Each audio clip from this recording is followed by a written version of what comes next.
Welcome back on Electrical Engineering 2.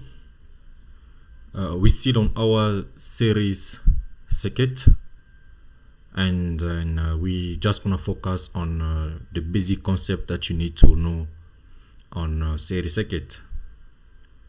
All the trick, everything we are going to highlight them in. So this is gonna be our last video on the series circuit. But from the 2 to 3 problem solving that is explained on the series, you can solve any other question, but the problem is just to get the most important concept. So we are going to have a look on this question 12, which is under your exercises, and we are going to discuss what is the concept behind this question. And then from this question, if you understand it, there will be, I think, 3 to 4 questions that is under your exercises that you can be able to solve as well. So they give us the voltage VAB, they give us the voltage VBC, and then they give us the voltage VEC. Knowing our Kirchhoff, we know that the addition of the two voltage, which voltage? The voltage VAB and the voltage VBC should give us the voltage VAC. And when you take the calculator, you say 70 plus 135 is going to give you 205, which is not the same as this one. So which means, because we are dealing with electrical 2, it's all about magnitude and angle. So we should have a magnitude and as well an angle. So because we don't have those angle to our voltage, that's why we are not getting VAC as 165. So what happens in the case when you take the 2 voltage and then the 2 voltage you add them doesn't give you the VAC? Now you have to use another approach. What is the approach that you can use? Okay, first of all, we always start with the coil. Okay, so we're gonna start our calculation from the coil, and you know with a pure resistor it's always at what? 0 degrees. Pure inductor always at 90, and then we have our point B and C, and this is going to give us the voltage VBC. So remember, this is the resistor, that one is an inductor, and then this one is our impedance. And therefore, why did I write them in form of voltage? Because this I times XL is going to be the voltage across that inductor, and then I times the resistor is going to be the voltage drop across that resistor, and the voltage between the two is going to be what? VBC. So we're going to deal with them in form of voltage. That's why we take them in that form. So if you apply Pythagoras in this triangle, the first triangle, we're going to get our VBC squared is equal to IRL squared plus IXL squared. So both are just the voltage drop across the coil, the voltage drop across the resistor, and as well the voltage drop across that impedance. Okay, and then from here we can see that we have our first equation. Okay, so if you have your first equation, now you can move to the second step. Can you see? So every time we're given this type of question, we take the first and then we get our first equation. Okay, and then after getting our first equation, now we have to get our second equation of this problem. Okay, so how do we do this? Remember, all the resistors are always at 0 degrees. So if pure resistor is always at 0, which is the resistor between AB, and then you have another resistor there, and then the pure inductor it's always 90, and then the addition the two give us what? The total impedance. So basically, after working there, now we expand it between AC. Can you see that?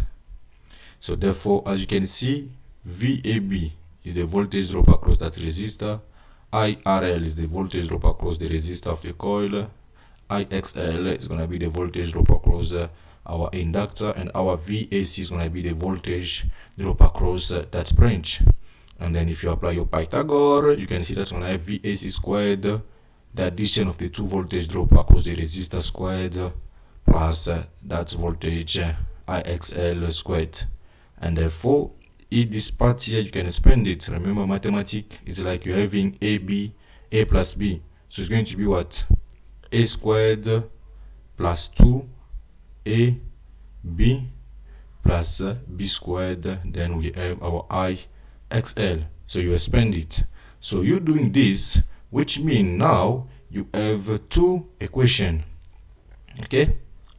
You have two equations. And then our first equation is the one that we got using the first triangle. With the second triangle, you get the second equation. Okay? And then from the first equation, you may take IXL squared. This can be equal to that answer. So from this equation here, we're gonna change it to IXL squared. Okay? After doing this, then you take the third equation, and then you take the third equation in what? In the second. I think this was in the second equation. So when you substitute, you change this. Okay? So you take this answer you get here.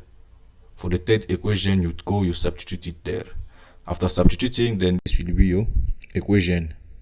And then what you're gonna see is that you're gonna have IRL squared and minus IRL squared. So which means this will cancel that. Okay? So if that cancel that, what's gonna happen now? You're gonna see that the equation that you are going to have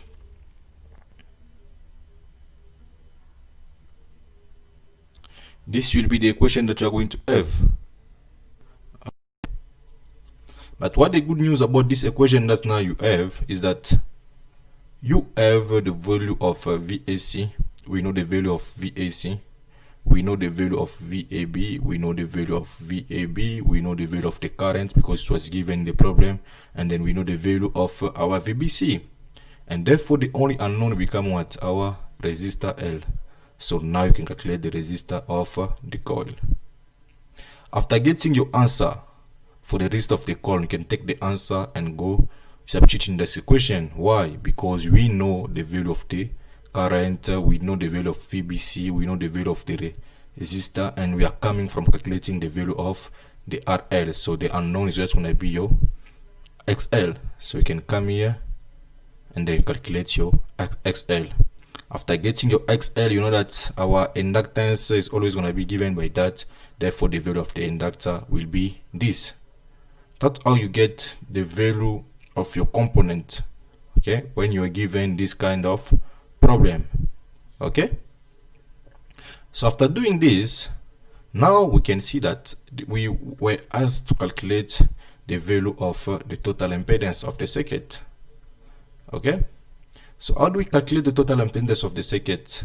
We know that because when you have the RL circuit, it's all about R equivalent plus XL equivalent. But our R equivalent is going to be RAB plus RL plus RC because the three resistors are necessary, they need to add each other. Plus JXL. Okay? So let's observe and see what information do we have. Okay?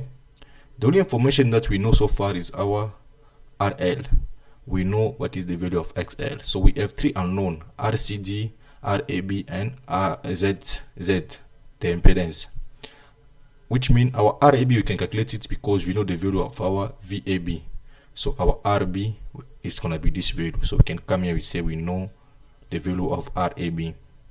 The total impedance we can calculate it because we know the supply voltage, and therefore our Z total is gonna be given by that. So you have this as the Z impedance. Okay, so this Z impedance is the right answer, but remember we need to have what? A magnitude and the angle. So we're still gonna look the angle of this total impedance. Okay, so far we can see that the only information that is missing here is our RCD.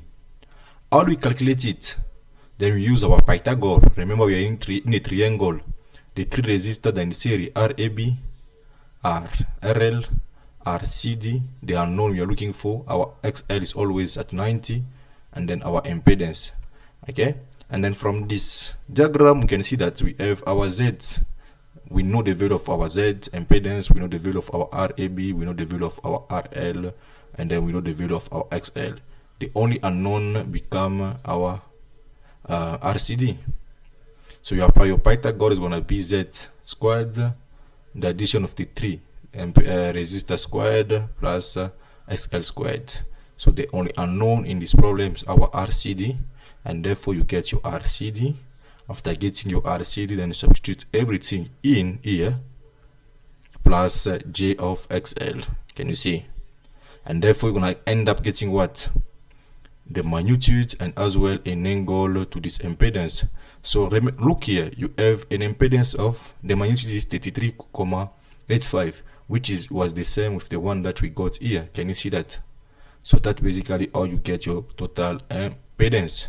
Okay, and we were asked again in the same problem to calculate the voltage drop across our resistor CD, and then the current, the voltage across the impedance, the coil. Okay, so knowing our Ohm's law, we know that the voltage drop across the RCD is going to be the current in the circuit, which is the same in the series, times RCD. But with the current, we were only given the magnitude, so we need to get the angle to that current.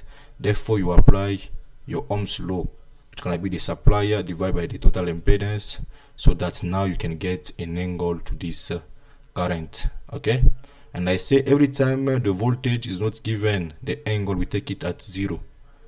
Anytime when the voltage is given without any angle or without the power factor, which means we're going to take it at 0. So now we have our current. So if you do this calculation, you're going to get the same magnitude of that current that was given in the problem, but now you have what? You have an angle to it. So now you can apply your Ohm's law, and then you take the value of RCD. But remember, a pure resistor is always at what? 0 degrees. Then you put your 0 degrees there, and then this will be the value of RCD.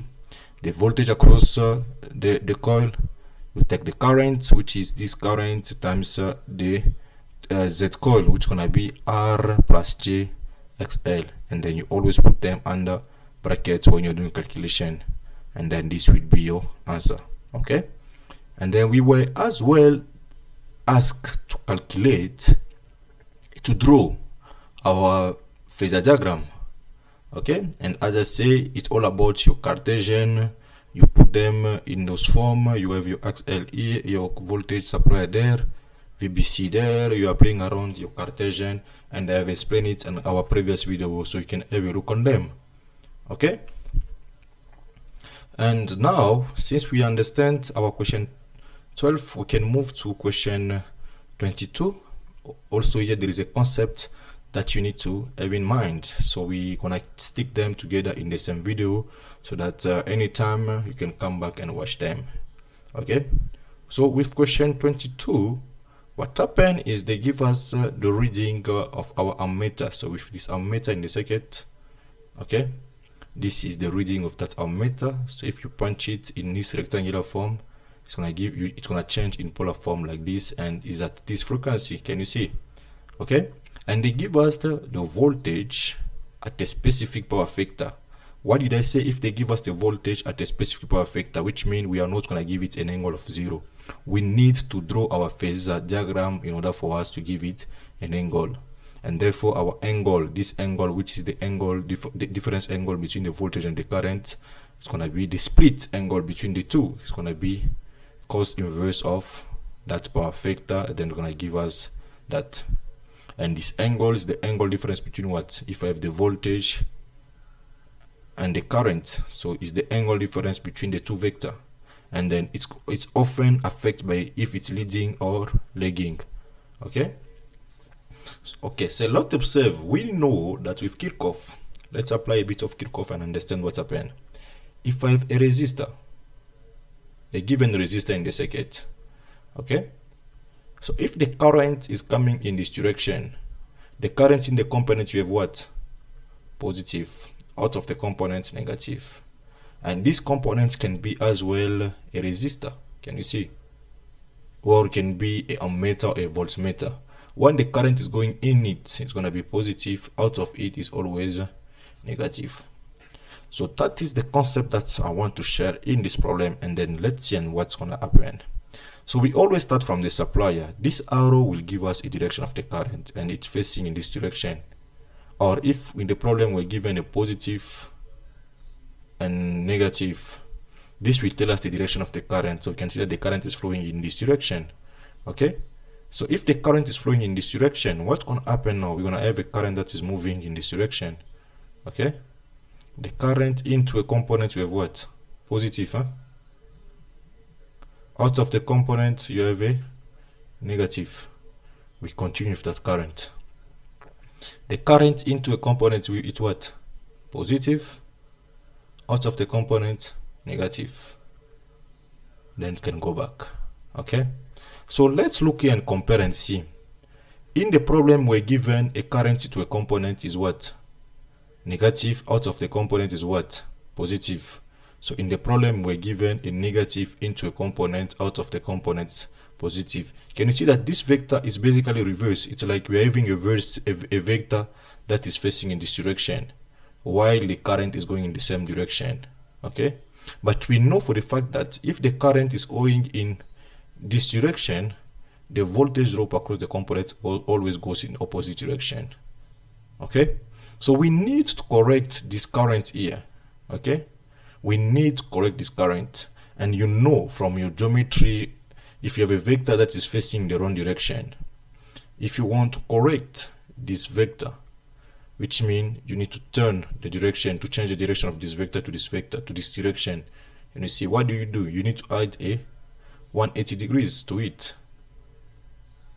Okay, you need to add a 180 degree to it to correct that, and then you can subtract. It all depends with how you read. That's why I always say adding and subtracting is the same. There is no different. So you can see, since I observed that the given direction of the current into a component and out of the component was wrong in my problem, so I need to come and correct here. So that's why I take the given current, then I take plus or minus. The person is going to subtract, and the person that is going to add, the answer will be the same. Okay, and therefore this will be our current. That will be the right current. Okay, and then after getting your right current, now what's happened is, remember, you have a power factor, we have a current, okay, and then we have a voltage. And every time they give us a power factor, I say you need to draw the phase sequence. Okay, the phasor diagram. So you always start with the reference. A reference in this case is the current, because we know the magnitude and the angle of our current. So you start with your current. Okay, and then in the problem they say what? Leading. It means one, the current is coming before the voltage. The current is leading the voltage. In which direction? In a anti-clockwise direction. So if the current need to be before the voltage, it's leading it, which means the voltage will be where? Somewhere there behind. Okay, and then what is the split difference between the two, which is 46, and this angle here, 46,56, is the power factor angle. Okay, and therefore if you take 46 minus this 46 down here, which means our voltage is going to be at the angle of 0. So now you come here, you can see that our voltage is going to be at the angle of 0. Okay, so that's how you draw your phasor diagram. Okay, and then after doing that, now you can start doing your calculation. Remember, the current in a series circuit is the same, and then we have been asked to calculate what? The unknown capacitor. So if I calculate the voltage drop across the coil, okay, and then I know that my supplier is always going to be the addition of the voltage drop.